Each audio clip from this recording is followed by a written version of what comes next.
दोस्तों, अगर आपको कहानी पसंद आए तो कृपया YouTube चैनल को सब्सक्राइब करें। तो शुरू करें आज की कहानी को। आज जो मैं आपको किस्सा बताने जा रहा हूँ वो हमारे कस्बे के भूथा अस्पताल की है। सारे कस्बे के लोग इस अस्पताल को भूथा अस्पताल कहते हैं। इस अस्पताल का असली नाम विक्टोरिया अस्पताल है। इस अस्पताल को आज से करीबन 100 साल पहले अंग्रेजों ने बनवाया था। उस अस्पताल के सामने एक कब्रिस्तान है। मेरे दादाजी ने मुझे बताया था कि आज से 60 साल पहले इस अस्पताल में ऑपरेशन के दौरान एक लड़की की मौत हो गई थी। तब से उस लड़की की आत्मा उस अस्पताल में भटकती है। रात ढलते ही कोई भी इंसान उस रास्ते से नहीं गुजरता है, क्योंकि उस लड़की की आत्मा राहगीरों को परेशान करती है। हालांकि मैं दादाजी की बताई पुरानी भूथा कहानियों में ज्यादा विश्वास नहीं करता था।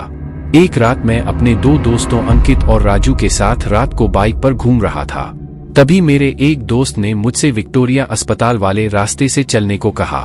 हम में से कोई भी ज्यादा भूत प्रेतों पर विश्वास नहीं करते थे और हमने उस रास्ते से जाने का पक्का किया।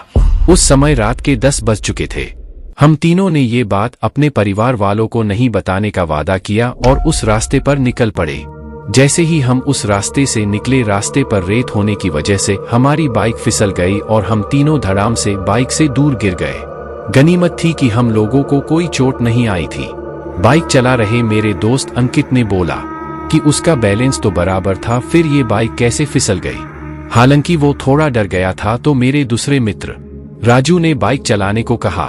अब राजू बाइक चला रहा था।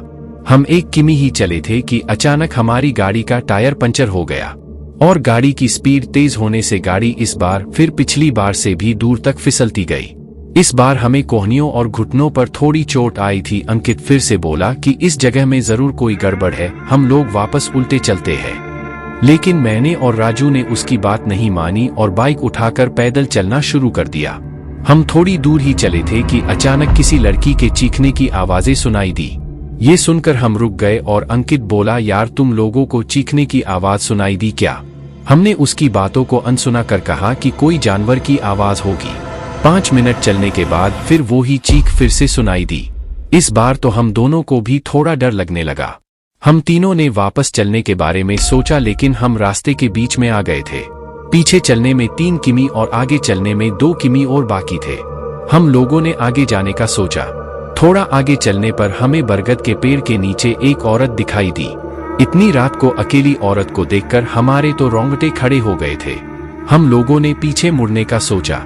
तभी वो बूढ़ी औरत चिल्लाई, बेटा रुको, मुझे हाईवे तक का रास्ता बता दो। हमने पूछा कि इतनी रात को आप इस रास्ते से कैसे निकल रही हो? तो उस बुढ़िया ने कहा कि मैं पड़ोस के गांव की रहने वाली और मेरे पास पैसे नहीं है, इसलिए मैं पैदल ही निकल पड़ी। हाईवे के उस पार मेरा गांव है। हमने उस बुढ़िया की बात का विश्वास कर लिया और आगे निकल पड़े। रास्ते में वो बुढ़िया हमसे सारी बातें पूछने लगी। बुढ़िया हम तीनों के पीछे चल रही थी। हम तीनों दोस्त अब अपनी बात कर रहे थे। तभी राजू बोला कि लो मांझी, आपका रास्ता आ गया। और वो जैसे ही पीछे मुड़ा तो वहां कोई नहीं था। हम तीनों की तो सिट्टी पिट्टी गुल हो गई। हम बाइक को धक्का मारते हुए जोर से भागने लगे। भागते भागते अंकित ठोकर खाकर गिर गया और हमें जोर से चीखें सुनाई दी। हमने भी बाइक को वही पटककर अंकित को साथ लेकर दौड़ने लगे और अस्पताल के पास कब्रिस्तान तक पहुंच गए। ये सब घटित होते 12 बज चुकी थी। हम पसीने से तरबतर हो गए थे और कब्रिस्तान पार कर एक मंदिर में रुक गए, क्योंकि अगर बिना बाइक के घर जाते तो जूते पड़ते। इसलिए उस रात मंदिर में ही रुक गए और सुबह होते ही बाइक लेकर अपने अपने घर आ गए और घर वालों दोस्त के यहाँ रुकने का बहाना बना दिया। उस रात के बाद से हम उस रास्ते से कभी नहीं गए। मुझे आज भी सपनों में वो भूतिया बुढ़िया और चीखने की आवाजें सुनाई देती है।